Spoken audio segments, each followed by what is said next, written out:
హల్లెలూయా. యేసుక్రీస్తు నామమున అందరికీ హృదయపూర్వక వందనములు. ప్రత్యేకమైన సమయంలో ప్రత్యేకమైన రోజు యొక్క వాగ్దానంతో మీ ముందుకు వచ్చున్నాను. దేవుడు ఈరోజు మనకు అనుగ్రహించిన వాగ్దానము ఆదికాండము 26వ అధ్యాయము 3వ వచనము. నేను నీకు తోడయుండి నిన్ను ఆశీర్వదించెదను. హల్లెలూయా.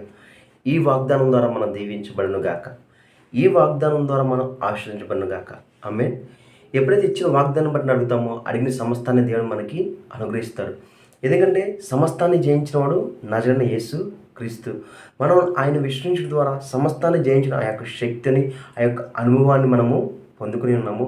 అదే రీతిగానే ఆయన మనకి తోడై ఉన్నాడు. కుమారునికి తండ్రి ఎలాగైతే తోడై ఉన్నాడో మనకి కూడా మనం ఎలా మారిపోయాం, క్రీస్తుని విశ్వసించడం మనం విశ్వసించడం ద్వారా మనం కుమారుల్లాగా మారిపోయాము. తండ్రి మనకి తోడై ఉన్నాడు. నేను నీకు తోడై ఉండి నిన్ను ఆశీర్వదించేదను.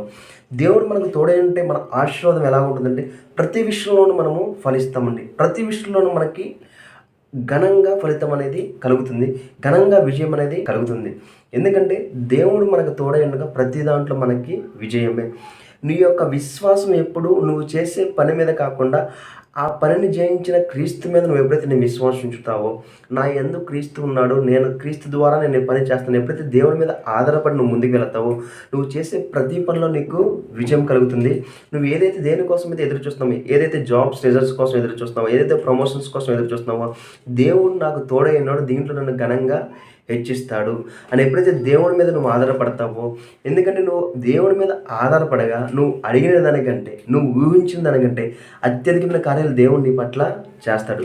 కాబట్టి మన విశ్వాసం స్థిరంగా దేవుడి వైపు ఉంచుకుంటే, మన విశ్వాసం దేవుడి మీద ఆధారపడితే, మనం దేవుని సహవాసంలో ఉంటే ప్రతి దాంట్లో మనం విజయం అనేది పొందుతాము. ఎందుకంటే ఆయన నాకు తోడై ఉన్నాడు.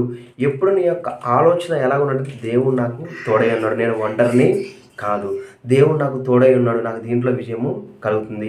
నువ్వు ప్రతి దాంట్లో దేవుడి మీద ఆధారపడే వ్యక్తిగా నీవు ఉంటే, ప్రతి విషయంలో నాకు దేవుడు తోడై ఉన్నాడు ఆలోచనతో నువ్వు ముందుకు వెళ్తే ప్రతి దాంట్లో దేవుడు నిన్ను ఆశీర్వదిస్తాడు. ఎందుకంటే దేవుడు నీకు తోడై ఉన్న ఆలోచన ఏం చేస్తుందంటే అక్కడున్న ప్రతి ఒక్క దాని మీద నీకు విజయాన్ని కలగజేస్తుంది, అధికారాన్ని కలగజేస్తుంది. అధికారంతో సమస్తాన్ని నువ్వు పొందుకునే శక్తిని నీకు కలగజేస్తుంది. కాబట్టి విశ్వసించి ప్రార్థిద్దాము, సమస్తాన్ని మనము పొందుకుందాము. ప్రార్థించుకుందామా. మహాప్రేమ గల తండ్రి, నీకే వందనాలు స్తోత్రాలు చెల్లించుకున్నాం తండ్రి. ఇచ్చిన వాగ్దానం బట్టి నీకే కోట్ల స్తోత్రాలు చెల్లించుకున్నాం తండ్రి. ప్రతి ప్రయాణంతో మీరే తోడై నడిపించిందండి. వీడియో చూస్తున్నారు తండ్రి, ఏదైతే సహాయం కావాలి నాకైతే సమస్తం తెలియదు కంటే మీరు సమస్తం తెలుస్తున్నారు తండ్రి. కావాల్సిన ప్రతి ఒక్కరికి కావాల్సిన ప్రతి ఒక్క సహాయాన్ని అందచేయమని నజరేయుడైన యేసుక్రీస్తు నామమున అడిగి వేడుకొంచున్నాం తండ్రి. ఆమేన్.